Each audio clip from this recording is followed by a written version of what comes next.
Main பீஸை இந்த மாதிரி ஃபோல்டிங்காக போட்டதுக்கு அப்புறமேலு லைனிங் அது மேலே வச்சு நம்ம கட் பண்ணிக்கோங்க. ஓகேங்களா?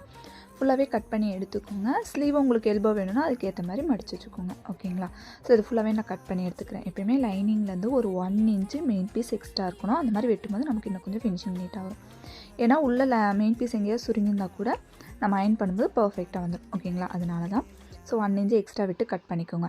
அடுத்தது பார்த்திங்கன்னா ஸ்லீவ் தான் பார்க்க போகிறோம். ஓகேங்களா? ஸ்லீவோட லென்த்து ப்ளஸ் 1 இன்ச்சு நான் விடுறேன். ஓகேங்களா?